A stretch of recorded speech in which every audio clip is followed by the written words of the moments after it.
talk about one more thing on relevance, which is your page title and page description. Now, page description technically are called meta tags, and you really don't have to get into the technicalities of it.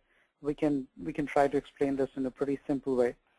Now, page title is what your website's main title is. In this case, I pulled up something called Realtor.com. Of course, all of you are familiar with that website. And that's their page title. Also, make sure that your page description about what your website is all about or what your blog is all about is very clearly defined. Like in this case, in Realtor.com, as you can see, it says they discover real estate listings and homes for sale on the world's largest real estate database. It's the official site of whatever.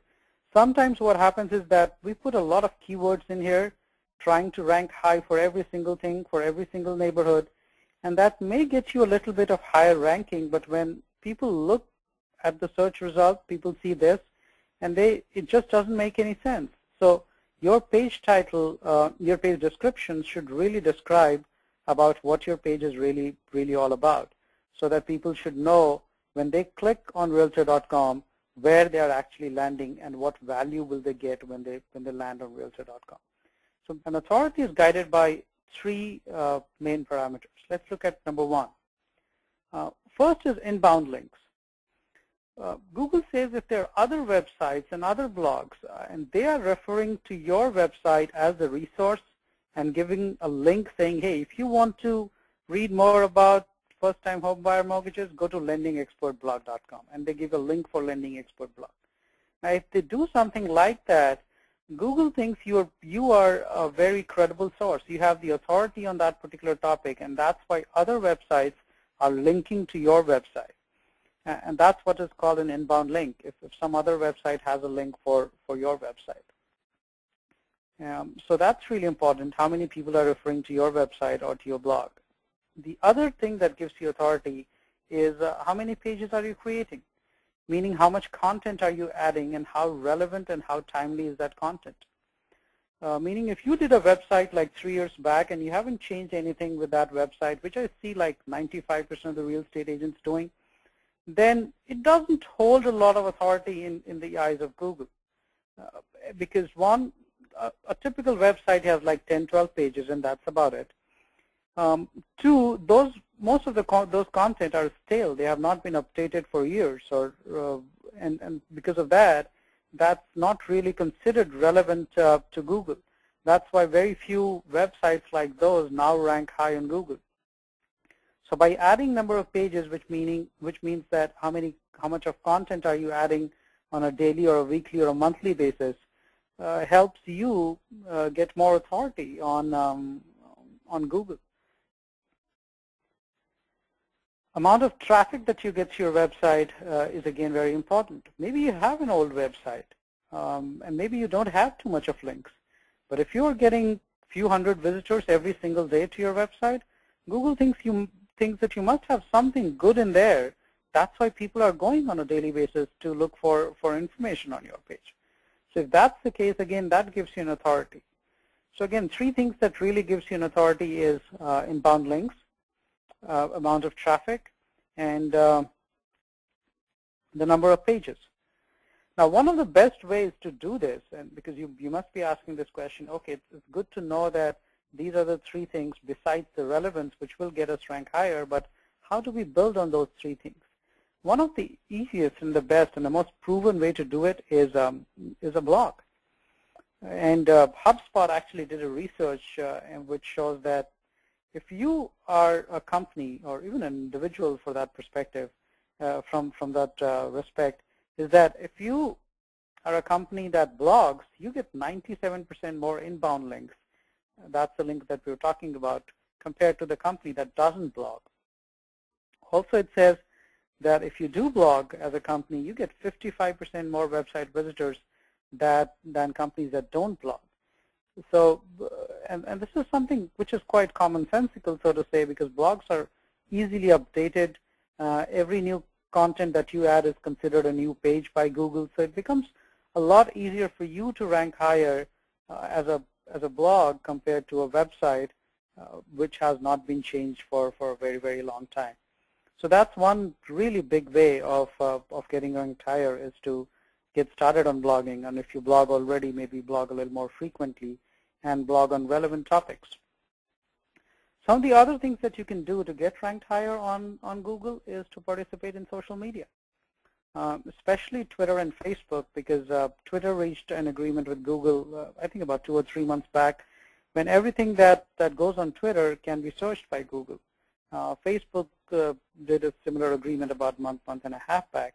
And just to show that those things really work, I went and Googled Santa Clara County Association of Realtors. And when I did that, you see that Santa Clara County Association of Realtors main website, score.com, of course, is the first on the Google list. But the second or the third actually is the third ranking actually is their Twitter profile. So it's twitter.com score. And again, further down the list on page 1, I see a Facebook fan page for someone who ran as treasurer. And then again, Gustavo, who ran for treasurer, again, his Facebook fan page, which is now called a business page, is on page 1. And understand this, that especially something on Twitter and on Facebook fan pages, you don't need to have thousands of followers for your tweet or your update to be ranked higher on Google. If it's something relevant, and if that's what people are looking for in something timely, then you could get ranked higher even if you don't have too many followers on Twitter. Other thing that Google really considers favorably is a Google profile.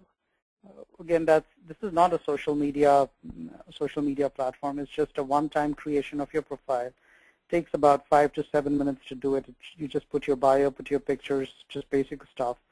But do that. It doesn't take too much time. Go to google.com/profiles and create your Google profile. So especially if someone's looking for you, Google will have its own profile show up almost always on page 1.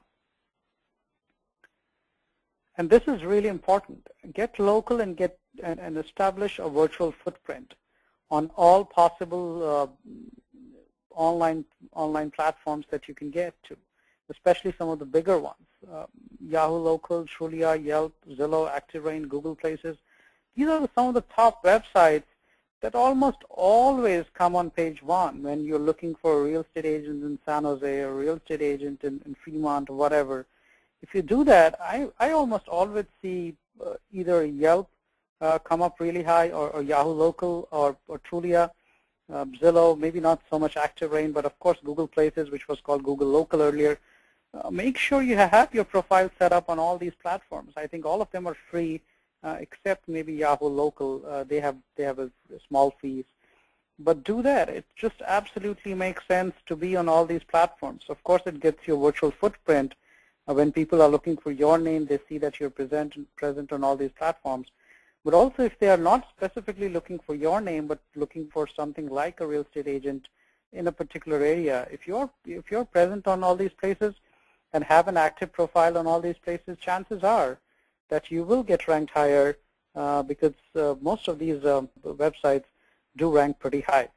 That's all that I had on the content for how you can get ranked higher on Google. So just wanted to cover some of the basics of search engine optimization. But wanted to leave you with a couple of free resources. If one resource is my Facebook business page that I created specifically for real estate agents. I recently did it about 2 or 3 weeks back. That's facebook.com, free tips for agents. If you go and like my page, a lot of you attending this webinar are already fans, or I would say likers of my business page, and I appreciate that. But if you're not, then I'll strongly recommend that you do that, because I put a free tip, not just on social media and online marketing, but some of the other tips that real estate agents can use every 2 or 3 days, which you will find very useful. I wanted to give you all my contact details here, my Facebook, Twitter, and my blog, and my phone and email, and my company website. Wanted to put everything on the slide so that if you want to contact me about anything that we covered today, or if you just have questions, anything related to social media, online marketing, or even lending, just feel free to reach out to me.